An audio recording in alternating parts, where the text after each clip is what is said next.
예수님께서 제자들을 위한 이제 계시를 하시는데 요한복음이 이제 중반부로 넘어온 거예요. 우리가 12장까지 나눴는데 12장은 공적인 계시, 모든 사람들에게 표적을 중심으로 한 계시의 활동이었다면 이제 13장부터는 조금은 더 사적인 그 제자들과의 친밀하고도 그 긴밀한 대화들이 이어집니다.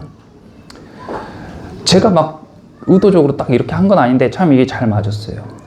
그래서 저는 이제 이 예배를 준비하면서 이제 우리 교회에도 반년 이상 요한복음 1장부터 12장까지 쭉 우리가 천천히 서두르지 않고 이렇게 나눠왔는데 그동안은 모든 사람에게 동일하게 보여주시는 표적과 어떤 그런 예수님의 가르침의 시간이었다면 이제 13장부터는 조금은 더 친밀하게 우리 성도들 한 사람 한 사람에게 주시는 계시가 이제 펼쳐지는 시점이 되겠구나.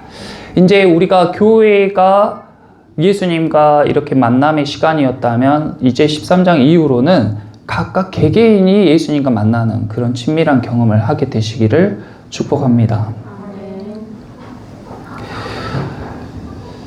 1절 유월절 전에 예수께서 자기가 세상을 떠나 아버지께로 돌아가실 때가 이른 줄 아시고 세상에 있는 자기 사람들을 사랑하시되 끝까지 사랑하시니라. 거기 끝까지 사랑하시니라 밑줄 그어보세요. 오늘 이제 주제가 끝까지 사랑하시니라입니다.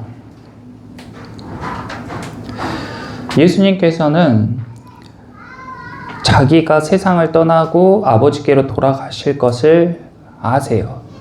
예수님은 자기가 어떤 사람인지 여기에서 어떤 역할을 해야 되는지 이 사람에게 무슨 말을 해줘야 되는지 내가 지금 어떤 행동을 해야 되는지 알고 행동하세요. 헬라인들이 예수님을 만나러 왔을 때 예수님은 인자가 영광을 받을 때가 되었다 하고 자기를 인자로 소개하고 그 사람들에게 어떤 말을 해줘야 될지 정확하게 아시기 때문에 그 이방인들에게 여러분이 나를 믿으면 복을 받습니다 이런 메시지가 아니고 너희가 죽어야 비로소 열매가 맺힌다. 너희가 살아있으면 아무것도 변하는 것이 없이 그대로일 거야 라고 이야기를 해주셨어요. 오늘 또 제자들에게 이제 말씀해 주시는데 예수님은 이전에 있었던 일 그리고 앞으로 있을 일을 다 알고 이야기하니까 정확한 것을 이야기하고 정확한 행동을 하신단 말이에요. 제자들을 모아놓고 무엇을 하셨냐면 발을 씻겨주셨어요. 세족식이라고 부르는데 발을 씻겨주셨어요. 그러면서 어떤 메시지를 전하시냐면 끝까지 사랑하신다는 메시지, 끝까지 사랑하신다는 표현. 제자들이 그것을 어떻게 하면 잘 알 수 있을까, 배울 수 있을까, 가장 적절한 말, 행동을 지금 하신 것입니다. 그런데 그 타이밍에도요 2절에 보시면 마귀가 벌써 시몬의 아들 가룟 유다의 마음에 예수를 팔려는 생각을 넣었더라. 예수님이 지금 발을 씻겨주실 준비를 하고 제자들의 발을 씻겨주셨어요. 이게 단순한 섬김이 아닙니다. 그리고 이것은 예전 행위도 아니에요. 왜냐하면 이 발을 씻겨주는 행위가 우리가 다 따라해야 될 행동이었다면 지금도 우리는 교회에서 서로의 발을 씻겨주고 있을 거고 성경의 이 요한복음 이후에 성경에서도 계속 성도들이 발을 씻겨주는 행동을 했을 건데 그런 거 없습니다. 가끔 우리가 교회에서 세족식을 하는 경우도 있긴 하지만 그것이 꼭 해야 되는 예전은 아니고 어떤 사랑의 표현, 섬김의 표현으로 우리가 따라하는 것이죠. 근데 예수님께서 이런 행동을 하려고 하실 때 마귀가 가룟 유다의 마음에 예수를 팔려는 생각을 집어넣었어요. 그러니까 가룟 유다의 사랑은 거기서 끝이 났죠.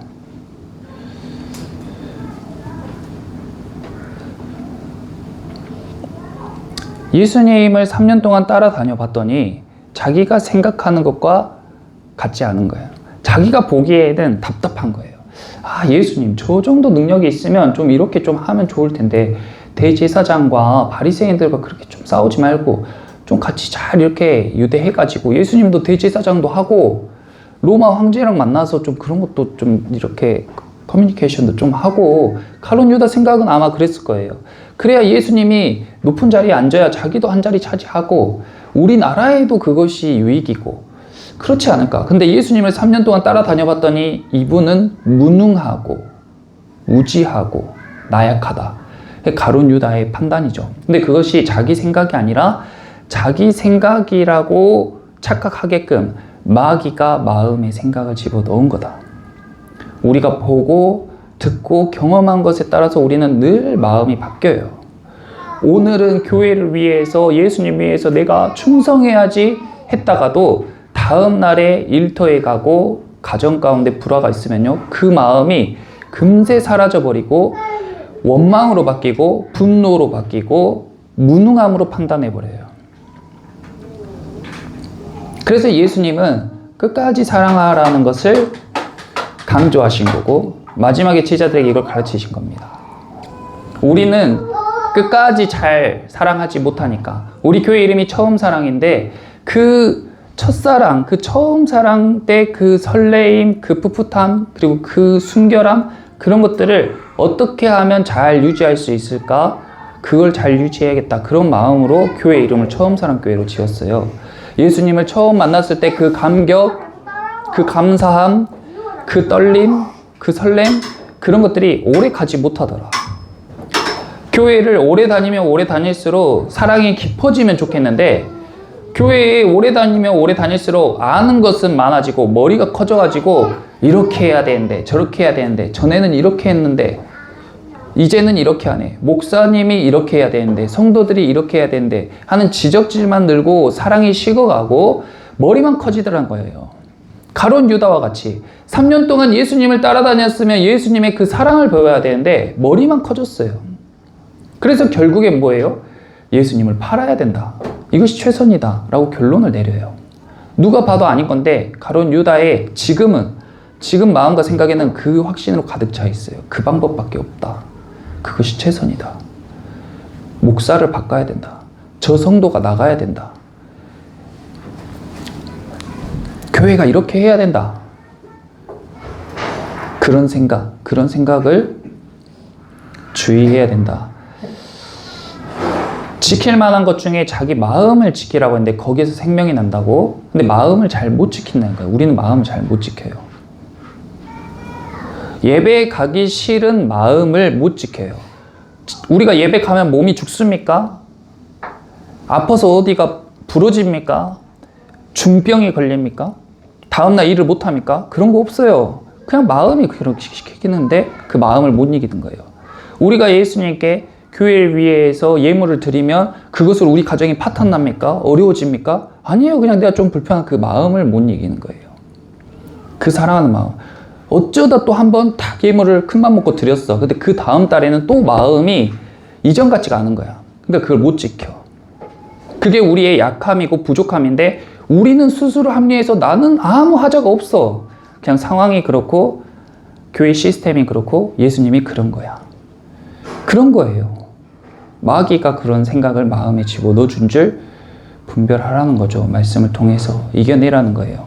가룟 유다는 그것을 못 이겨내고 예수님이 결국 팔았습니다. 또 한 사람 있어요. 베드로라는 사람인데 이 뒤에 13장 뒷부분에 36절 이하에 보시면 시몬 베드로가, 예수님의 오른팔이에요. 거의 오른팔. 시몬 베드로가 주여 어디로 가십니까? 그랬더니 이제 예수님이 내가 죽으러 간다 이런 식으로 이야기한 거예요. 그랬더니 37절에 베드로가 이르되 주여 내가 지금은 어찌하여 따라갈 수 없나이까? 주를 위하여 내 목숨을 버리겠습니다. 주를 위하여 내 목숨을 버리겠습니다. 다른 사람은 다 버려도 난 절대 주님을 안 버리겠습니다. 다짐합니다. 그런데 하루도 안 지나서 3번 부인해요. 예수님 3번 부인해요. 그냥 부인도 아니고 막 철저하게 부인합니다. 아, 그 사람 모르고 그런 사람 막 저주하면서 부인해요. 이 사람의 말의 가벼움이란. 물론 베드로도 진심이었겠죠. 예수님을 위해서 헌신하고 예수님 위해서 목숨을 바친다. 이것이 진심이었을 거예요. 진심이라고 생각돼요. 그런데 우리의 감정, 그리고 우리의 말은 믿을 만한 게 못 된다. 그러니까 여러분도 스스로를 너무 믿지 마세요. 나는 잘 해낼 수 있을 거야. 나는 안 그럴 거야. 그렇게 우리는 스스로가 믿을 만한 대상이 못 돼요. 그런데 베드로와 가룟 유다의 다른 점은 뭐냐? 똑같이 예수님을 배반하고 예수님에 대한 사랑이 끊어졌는데 베드로와 가룟 유다의 차이는 뭐냐면 이 요한복음 이제 후반부에 예수님이 이제 십자가에 달려 돌아가시고 부활하신 이후에요. 21장 15절 이하에 보면 예수님이 부활하시고 베드로는 예수님을 배반한 것 때문에 막 마음 아파하면서 자책하며 살아가고 있는데 그 베드로를 예수님이 다시 만나주세요. 그래가지고 예수님이 베드로에게 건넨 질문이 뭐냐? 16절에 같이 한번 읽어봅시다. 16절, 21장 16절. 또 두 번째 이르시되 요한의 아들 시몬아 네가 나를 사랑하느냐. 네, 거기까지. 예수님이 부활하셔가지고 막 자책하고 있는 베드로, 내가 진짜 예수님을 안 버리려고 했는데 내가 버렸어 하면서 자책하며 살아가는 그 베드로를 찾아가서 예수님이 다시 한번 질문하시는데 뭐라고 질문하시냐면 네가 나를 사랑하느냐 예요. 3번 물어봅니다.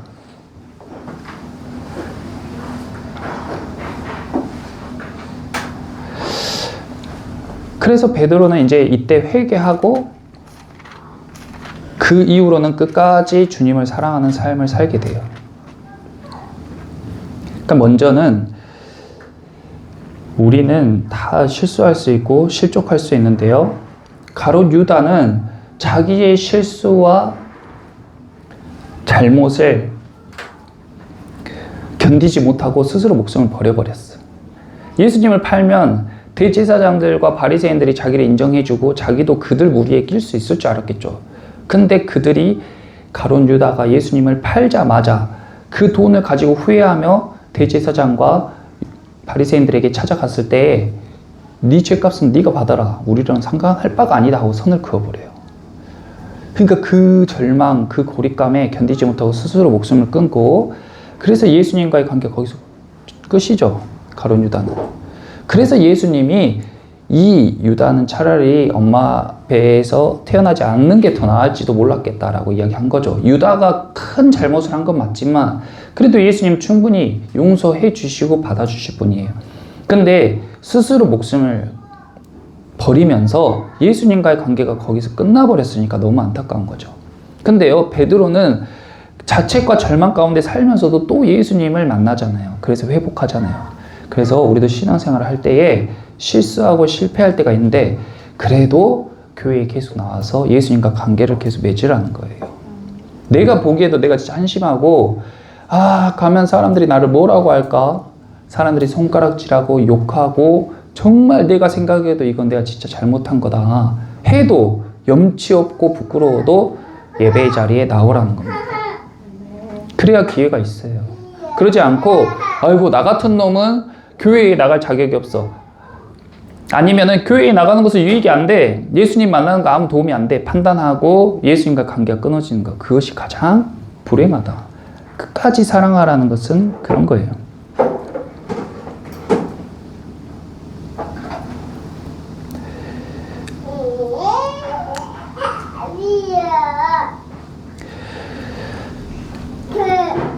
예수님이 제자들을 다 자리에 앉히시고 수건을 허리에다 두르신 이후에 발을 씻겨주십니다.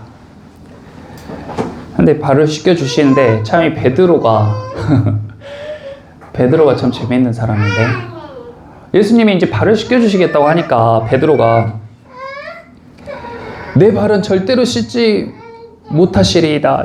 제 발을 씻을 수 없습니다. 어떻게 예수님이 하인이나 종들이 하는 행동을 합니까? 전 절대 제 발을 못 맡깁니다. 그렇게 말했어요. 그런데 예수님이 내가 너를 씻어주지 아니하면 너와 나는 상관이 없다 하니까 이번에는 뭐라고 해요? 그러면 발뿐 아니라 손과 머리도 좀 씻겨주세요. 다 씻겨주세요. 그러면 이렇게 오버하고 교회에서 신앙생활을 하면 이게 사랑에 가는 거잖아요. 사랑받기를 거절하는 사람이 있어요. 그 겸손이라고 생각하고 그것이 자기가 생각하는 올바름, 정의라고 생각해서 남에게 받는 것을 거절하는 거. 남이 발을 씻겨주는 것도 거절하는 사람이 있어요. 교회에서 주는 사랑, 예수님이 주는 사랑, 사람들에게 도움받는 것을 극도로 거절하는 사람이 있다. 베드로가 발도 절대 씻겨줄 수 없다고 막 거절한 것처럼. 그렇게 사랑받기를 거절하는 사람이 있고, 또 한 사람은 너무 사랑을 막 많이 받으려고 해. 발만 씻으면 되는데 머리부터 발까지 다 씻겨달라고. 이것만 도움받으면 되는데 하나부터 열까지 다 도와달라고.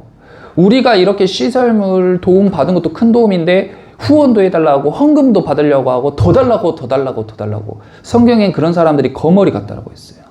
족함이 없다, 그런 사람은. 줘도 족함이 없다. 족함을 모르는 사람은 감사도 없고 기쁨도 없어요.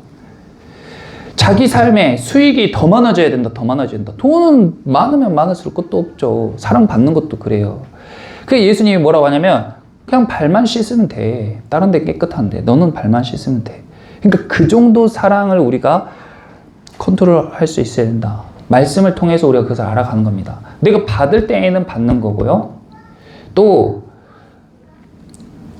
끊을 때는 끊는 거예요. 마찬가지로 우리가 줄 때에도, 사랑을 줄 때에도 막 퍼주면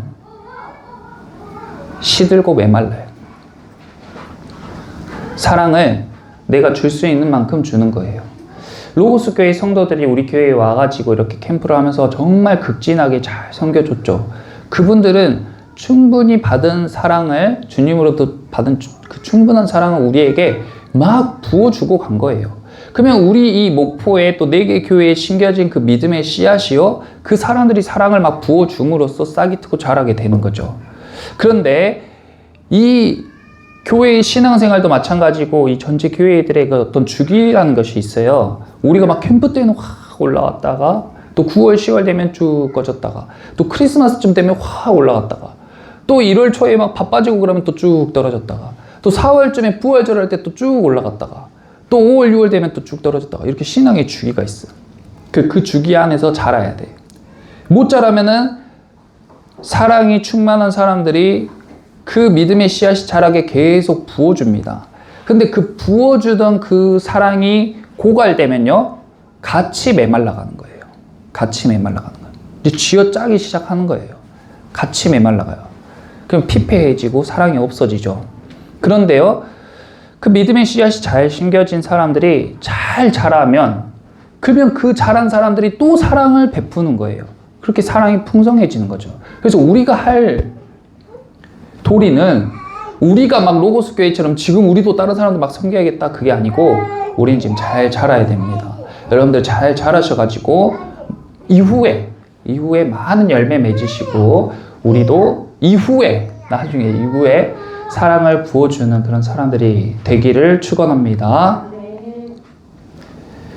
그러니까 교회에서도요, 개척을 예로 들어볼게요. 우리가 개척교회니까 처음에 목회자의 의지로 개척을 하죠. 그러면은 이 목회자가 막 성도들에게 사랑을 쏟아붓는 거예요. 모든 교회의 일을 다 해요.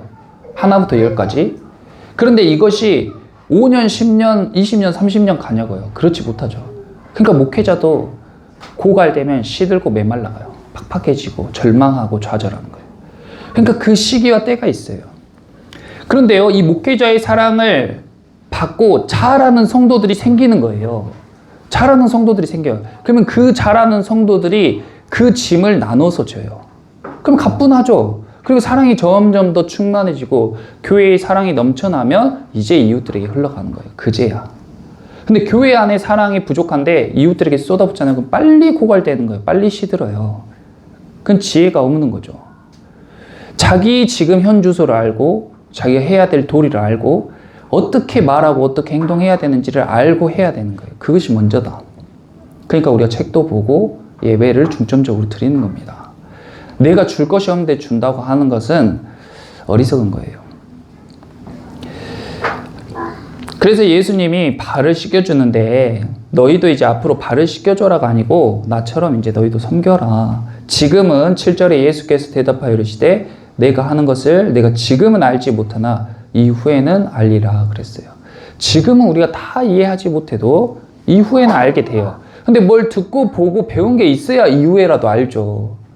근데 보지도 않고 듣지도 않은 사람은 이후에도 모르는 거예요. 계속 사랑을 줘야 되는, 사랑을 받기만 하는 존재가 그렇게 존재로 남는 거예요. 근데 몰라. 그런 거 몰라. 그런 건 잘 모른다는 거죠.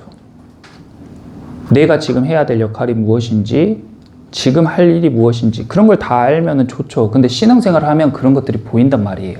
신앙생활에서만 보이는 게 아니라 일상생활에서도 보여요. 내가 사랑해야 될 대상이 누군지, 예수님께서 끝까지 사랑하라고 했는데 내가 사랑해야 될 대상이 누군지 알면은 그 사람을 사랑하겠죠. 그 대상을 사랑하겠죠. 내가 해야 될 일이 뭔지 알면은 그 일을 잘 감당하겠죠. 내가 할 말이 뭔 줄 알면은 그 말을 하고 다니겠죠. 근데 그걸 잘 모르니까 사람들이 막 말하고 막 행동하고 막 사랑해서 엉망진창으로 꼬이는 거예요, 세상이. 근데 하나님이 그걸 알려주시는 거예요. 말씀을 통해서, 예배를 통해서. 20절에 내가 진실로 진실로 너희에게 이르노니 내가 보낸 자를 영접하는 자는 나를 영접하는 것이요. 거기 내가 보낸 자를 영접하는 것은 나를 영접하는 것이요. 밑줄 그어보세요. 이게 이 사랑의 원리죠. 예수님을 우리는 사랑한다고. 예수님을 더욱 사랑해요. 예수님을 목숨까지 드릴 수 있을 정도로 사랑해요. 내 전부를 드릴 만큼 사랑해요. 근데 그 예수님을 사랑한다는 마음 말고 말이나 행동과 표현을 어떻게 해야 되냐. 말뿐인 것은 아무 의미가 없잖아요.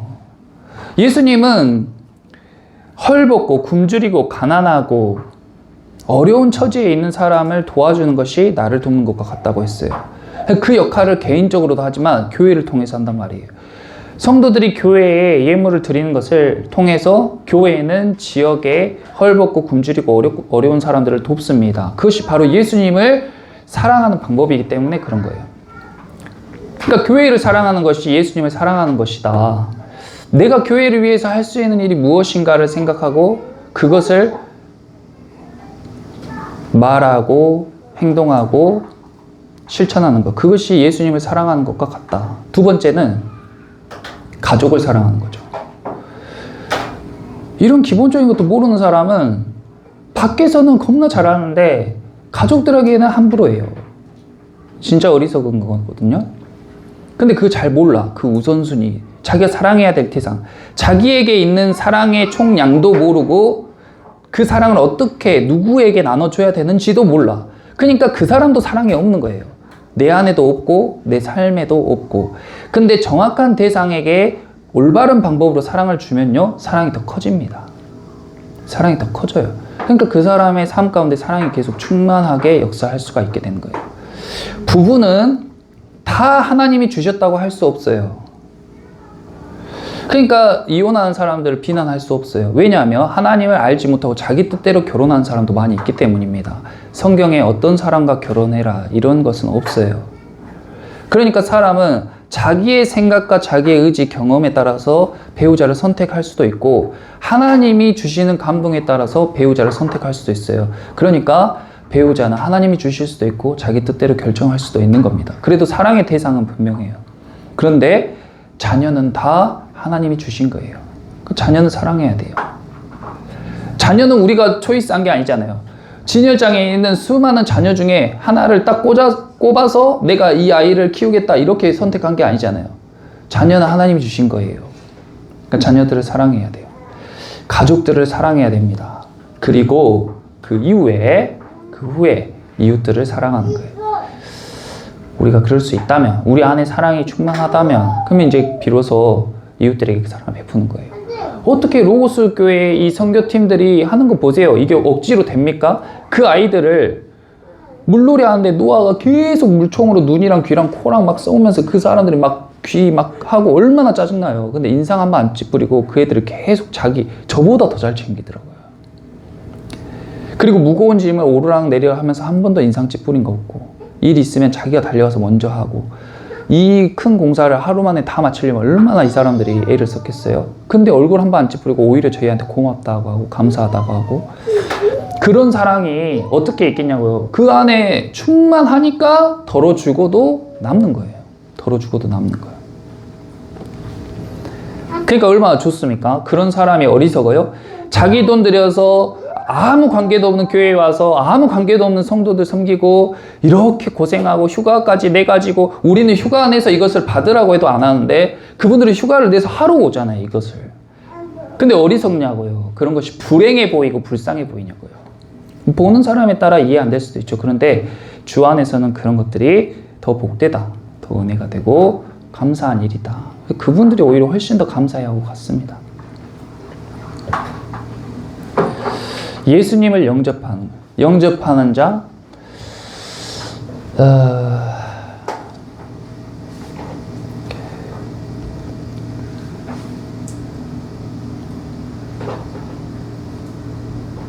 요한복음 1장에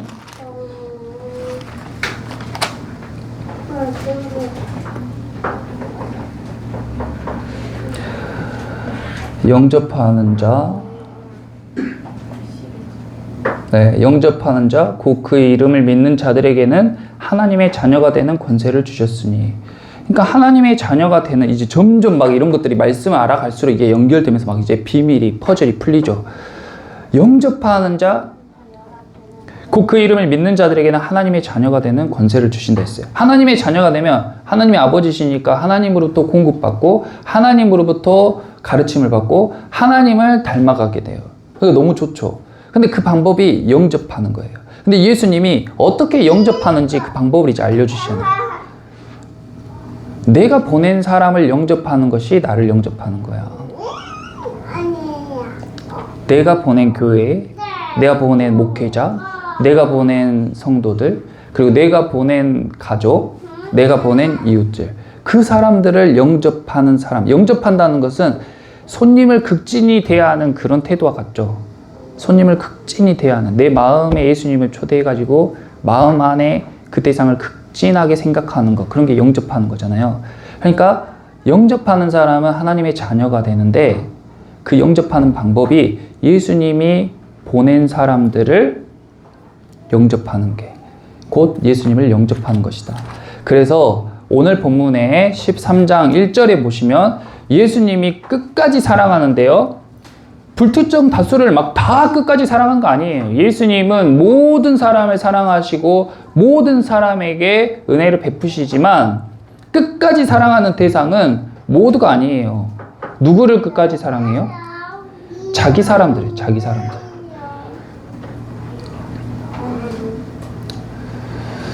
세상에 있는 자기 사람들을 사랑하시되 끝까지 사랑하시는 거예요. 예수님이요, 오래 참으시죠. 오래 참으시고 오래 사랑하십니다. 그런데 결정적인 순간에는요, 선을 딱 긋고 내가 너를 도무지 모른다 하는 거예요. 그리고 그 사랑이 끊겼을 때의 그 절망, 그 좌절, 그 슬픔은 이를 다 갈아도 다 못 푼다. 우리가 구원책에서도 보았듯이 지금 우리는 다 사랑받고 있는 시간입니다. 근데요, 예수님이 때가 되면 끝까지 사랑하시는 대상은 자기 사람들이에요. 그러니까 우리가 이런 사랑을 알고 배우고 충만하게, 그러니까 가룟 유다처럼 그런 결말 말고, 사랑은 의지적인 선택이기 때문에 감정에, 마음에 너무 휘둘리지 마세요. 그리고 자기 마음을 좀 이겨내 보세요. 제가 계속 이야기하지만 예배와 그런 헌금 생활은 쉬운 건 아니에요. 쉬운 건 아닌데 그것이 막 엄청 대단한 것도 아닙니다. 우리가 하나님을 위해서 위대한 일을 하자라는 마음을 품고 갔을 때에 내가 나의 삶을, 내 존재를 계란 후라이가 아니고 닭이고 독수리고 백조라고 생각한다면 대단한 게 아니에요. 그 여정에서 이런 일들은 더 큰 일을 하려면 더 큰 이상을 품고 더 큰 비전을 품고 행동해야 돼요. 그래서 주님 안에서 사랑하는 것, 그리고 예수님께서 말씀하신 것들을 듣고 잘 자라시기를 축원합니다. 우린 지금 막 쑥쑥 커야 돼요. 대나무가 막 쑥쑥 자라듯이, 비가 팍 오고 나면은 온 들판에 풀들이 팍 자라듯이 우린 지금 막 자라야 될 타이밍이에요. 부담감과 그런 마음에 오는 그런 어려운 생각들이 아니라 주님이 주신 사랑으로 말씀으로 무럭무럭 자라가지고 지금 알지 못했던 것들을 나중에 다 알게 되기 때문에 믿음으로 예수님 영접하고 또 사랑이 충만한 저와 여러분 되시기를 예수님의 이름으로 축원합니다. 아멘. 우리 다 같이